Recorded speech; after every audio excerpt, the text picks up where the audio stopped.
To start is easy. To start, it takes a determination. To start, it might take bravery, it might take excitement or anticipation, wanting to do something. There's something, you know, you talk about people sometimes that just enjoy falling in love, you know, and over and over and over again. Because that's the easy part. It's easy to start something because it's exciting and it seems fun and what you really want to do. But the discipline comes in is maintaining. Maintaining a relationship, maintaining a business plan, maintaining a workout schedule, maintaining relationships, that's the discipline part. And that's where we fail. Okay. Take a guy who, you know, in the military, you know, might be awarded the Medal of Honor because a grenade fell in the midst of his buddies and he jumped on that grenade. And it saved his friends, but it killed him. Well, that was brave. That was the start, the excitement, something to do, something that needed to be done. But imagine if that gentleman had to march 20 miles, realizing that when he got to his destination, he was going to have to jump on a grenade to save his friends. That would be the discipline. And it wouldn't be as easy as it was for him to jump on that grenade when it immediately fell right in the midst of his friends. Because the start part is easy. The long haul, the thought about it, thinking about it, the mundane, or even the fear, that's the discipline. That's what takes discipline. Okay. I remember my daughter and I was about 60, almost 63 years old, and she wanted a scuba certification. She was on her way to St. Thomas with some of her schoolmates. They were going to live on a boat for 2 weeks, and she wanted to be scuba certified. She was in the 11th grade. And so, you know, I happened to be off that week, so I felt, you know, sure, I'll drive you to your lessons. But as it turned out, she needed a dive partner. So guess who else became scuba certified? Me, right, at almost 63 years old. But what's interesting about the certification, you go through all these classes and the classes and practicing in a pool, all the techniques and all the things that you need to know to be a scuba diver. But in order to actually get your certification, you have to take 5 qualifying dives in an actual body of water, not a swimming pool, okay? Which was cool because we were ready. And it was November, and it was cold. It was like the last class of the season, and she had to have it, or she wouldn't have had her certification. And so we did it. And fortunately for us, it was a warm November. We did have our wet gear on. And we did 4 dives. We did all the maneuvers, all the things we needed to do. And the last dive was to jump off of a pier with our air tanks on, and you know, all our gear and everything. And so all of us, we all jumped in the water. My daughter was last. She was standing on that pier, and she finally jumped. What she told me after the fact was, while she was standing on that pier, she was crying. But we didn't know. We were all wet. She was wet. We didn't know she was crying. She had her mask on and all that stuff. But she said she was crying because she had a fear of jumping off that pier with that oxygen tank on her back. She just wasn't comfortable with it. But what she did, she knew that if she wanted to get her certification, she was going to have to do it, and she did it. Okay? And so that's not really discipline. That's bravery. At that moment, considering the desire was to be scuba certified, and the only way there was to jump in, she jumped in. Okay, and so that was very commendable of her, and I've seen it throughout her life. You know, she always, whatever it is, if there's something that she's worrying about, or maybe a little scared or afraid or timid about, she recognizes that in order to get what she wants, she just does it. And you know, Dad, you're to commend your little girl for that. You know, she's brave. But see, that's the easy part of everything in life.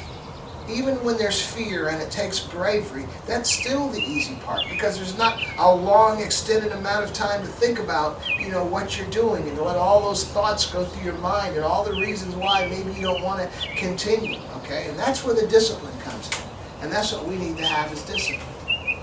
And so what it's easy to do is to sit back, you know, after our failures and find somebody else to blame. but you know, it's all said and done. There's no one to blame but ourselves. We fail. And we fail a lot. And we just have to come to terms with that. And so what I'm sharing with you today is my feeling about failure. See, my feeling about failure is different than a lot of folks. I don't lament. I don't worry. I don't feel bad about it, you know. I don't consider, oh man, I messed up, I didn't do it. No, not me. Not at all. Because to me, I personally, I believe that I can accomplish anything that I put my mind to do, okay? And if something pops up, a failure, whether it's because of me or someone else or a situation or circumstance, oh well, that situation is done. So even when I drop the ball, I can't pick that ball back up, it's already been dropped. This is where I'm at today. What are we going to do to make this happen? So never worry about what you should have done or what you could have done or what you didn't do for whatever reason. Even if there were witnesses, you know, of your failure. Hopefully you'll live long enough so one day they'll all be dead. And it'll be your little secret, right? But anyway, but first we have to come clean. So we want to make this thing happen, whatever it is we want to put our hand to do. So what is it you want to do? Think about it. What is it that you want to accomplish but you haven't been able to accomplish?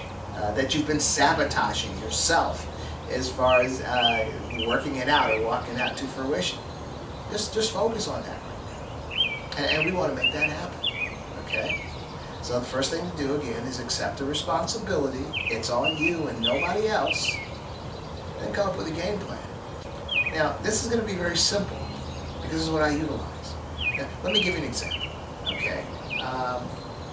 I used to work in corporate America. I started off in the military when I was 17, but after the military, I went to work for NCR Corporation. Three-piece suit, you know, trench coat, briefcase. It was back in those old days, right?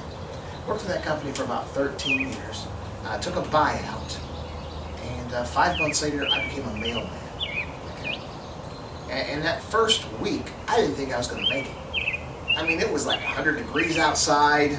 I'd been working in a cubicle for the last 13 years, and I'm like, and carrying this bag on my back. I mean, you see the mailman all of your life, but you never expect that one day you might be one. Either rain nor sleet nor snow or however all that goes, man. You know, that's the mailman. And that was what I had. And I didn't think I was going to make it. But then my son, he was like 4 years old. I had to make it because he had to eat, right? And so I stuck with it. And that was 31 years ago. But let me tell you my secret. See, I work with a lot of people who are like miserable, who hate their jobs, who hate, and they're just mad and bitter all the time. I'm sure you know folks like that too. You might be that person. Because they're not happy. They're not satisfied. And who would be? Especially being a mailman and all. Jeez. But I found a secret a long time ago. Because I hated doing that. I didn't like doing it. I liked paydays. Paydays were good. But I didn't like the job, walking hours and hours, 20 miles a day, with a weight on your back, no matter what the weather, what the temperature, polar vortex, 110 degrees outside, torrential rain pour, ice storms, you know, no matter what, dogs and crazy people and all that stuff. But I had to do it. And at first it was like miserable going to work, knowing what I had to do. Then one day I thought about it, I came up with a game plan. It's okay, I gotta walk 20 miles a day. And so what I decided to do was, I decided to turn that mail route into exercise. And so I'd go to work every day, and I would even double up on some of what they call splits. So if I was supposed to do this little set of streets and this little set of streets, and then so I'd do this set and then go over here, what I would do is I'd just put both sets in my bag, and I'd do like a figure 8 and do double the work, and I would double time it, okay?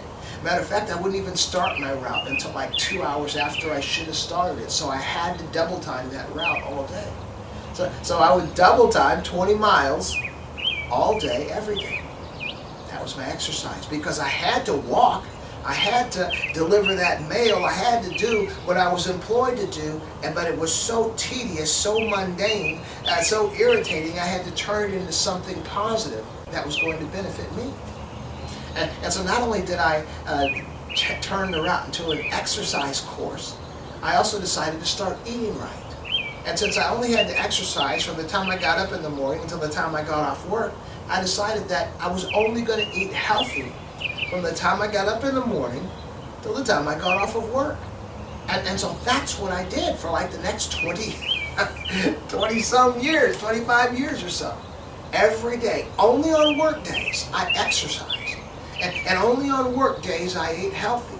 I have another little cardio thing. About 10 years into that, I started doing the martial art cardio. But primarily, it was the route, the 20-mile walk, double time with a weight on my back, and as well, eating right, just those hours that I had to work. That was it. So what I did was, I did what I had to do. I had to do that job, so I started. But I had to turn it into something. I didn't have the discipline. I was never a person that was really too disciplined. I was always just chilling. I was cool. That's the person I was early on in life. So I wasn't that disciplined. But this created me an insight that you can take what should be discipline, and if you turn it into a process, turn it into a process that benefits you, it's no longer discipline. It's something that you look forward to. Man, I had times where I would take vacation from work. I'd be on vacation for a week, and about 5 days or into the vacation, I can't wait to get back to work because I need to work out, I need to exercise, I need to eat right. And that's simply the way it functioned, the way it worked. So the key then is when you have a purpose, something that you must do, whether it's your job or whether it's something that you want to do, like a dream or a financial endeavor or a business or just anything that you want to do, you have to that's your purpose.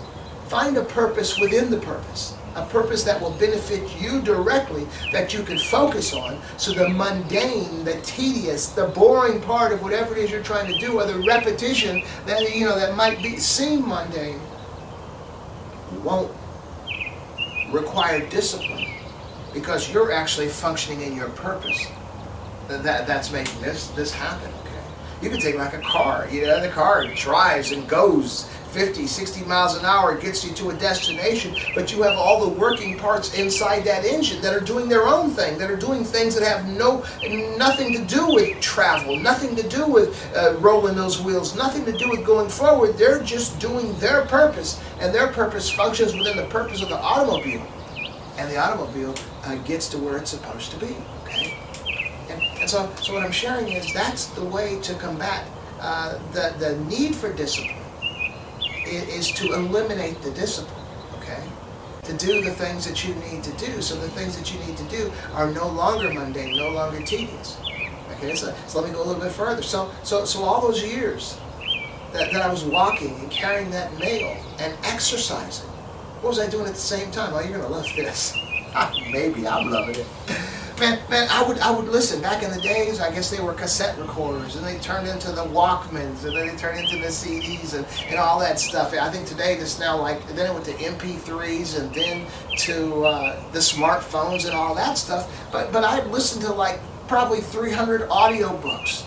Back in the day, it was Tony Robbins and Covey, what's his name, and Robert Kiyosaki, all these guys, very, very intellectual guys as it came to finance and as it came to motivation. I would listen to these guys. I figured since I had to walk all day, every day, and I'm double timing, exercise, and eating right, I might as well be listening to encouraging and inspiring gentlemen. And so I would listen to audiobooks, whether it was finance, whether it was motivation, whether it was philosophy, Wayne Dyer, all these guys. I would find a way to take advantage of what I had to do and turned it into something enjoyable. So I couldn't wait to get to work. So if I'm listening to an audiobook that has 12 hours and I just got 5 or 6 of them done that day, I can't wait to pick up where I left off the next day. So I had motivation to continue doing the things that would have ordinarily required discipline. Okay, and I'll tell you another little tidbit. So a few years into that, I've been doing that for years. That was just my process, and. So one Saturday, I decided I was going looking for an audiobook. So I had some credits, and the audible.com was giving away 3 books for the price of 1. I assumed books that probably weren't selling too well. But so I just picked 3 books. I picked one, John Smith, the economic guy from way back then, way back in the day. I also picked The Invisible Hand, all that kind of stuff. I also picked a philosophy book with some 3 major philosophers in history. and I bought a book called How to Buy Bank-Owned Properties, okay? And that was it. And I just bought them. I didn't even listen to them initially. I just bought them to have them since they were offering 3 for the price of 1. And maybe about a week or 2 into that, I was just bored on another Saturday, carrying the mail route and all, doing my exercise, eating right and everything. I decided I'd go ahead and just check out one of those 3 books that I had purchased. So I went through the library, and I decided to listen to How to Buy Bank-Owned Property. It sounded kind of interesting. And it was only a book that was only like 6 hours long, so I could get it done in that day. So I listened to it, and it was very interesting. How to buy bank-owned properties, and all the intricate details, which really wasn't that complicated. Find yourself a realtor that specializes in bank-owned properties, and get a list of bank-owned properties, and pick one, and have the money on hand, because you can't really put a bid on a property unless you actually have proof that you have the money ready. And basically, you just buy the property. And so that was interesting. So the next day, Monday, when I came back to work, I decided to listen to that bank-owned property book again. And guess what? Within 30 days, after listening to that audiobook, I bought my first bank-owned property. And it cost me like 26 grand. I used 4 grand to fix it up. And man, I've had it probably, I don't know, 7 or 8 years. But I calculated recently, I've made $84,000 so far on that bank-owned property, man. So what I'm telling, and so I have a tenant in there. She's been in there for like the past 5, 6, or 7 years or so, and it's like a golden goose that keeps on giving.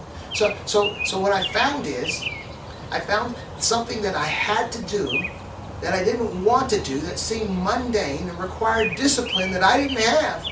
So I found a way to turn that mundane activity that I had to do into something that was enjoyable.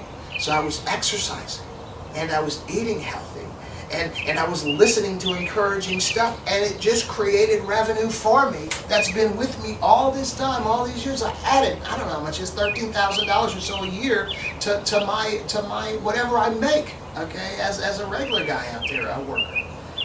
And so that's what I'm sharing with you today. There are just ways to turn the process into something fun, and let me take it a little step further. Okay, the healthy foods that I eat every day. Now I might bore you with this, so I'm going to try to do it pretty quick. I'm going to tell you what I do. Every morning, what I prepare is for the food for the day. Okay, so in the morning, first thing I do is I drink 2 mugs of coffee.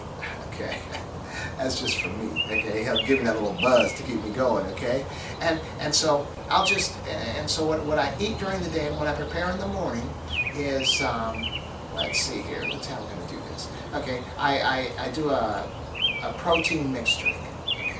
I also have a carnation breakfast drink, right? I'm doing the drinks first. I also have a tea, a green tea. I also have a mushroom matcha.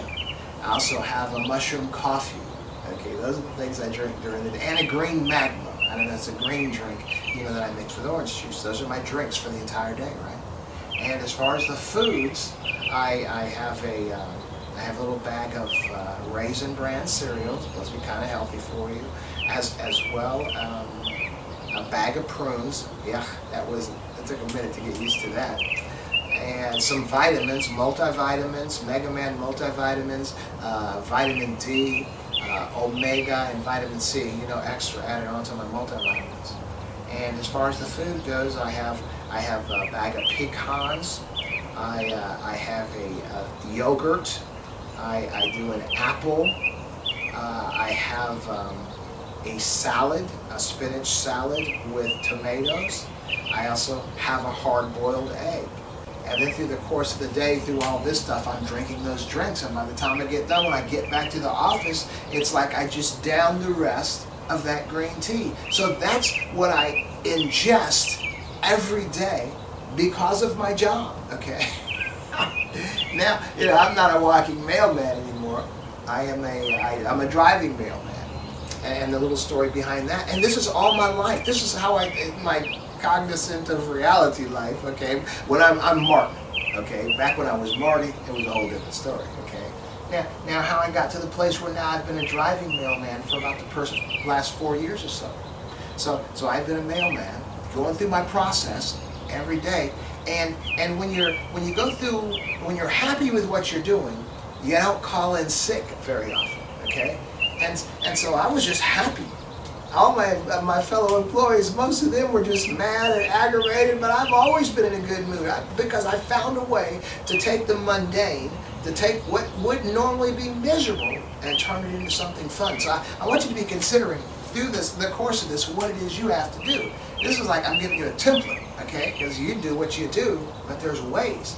Okay, so then I said on my 15th year of being a mailman is when Barack Obama became president.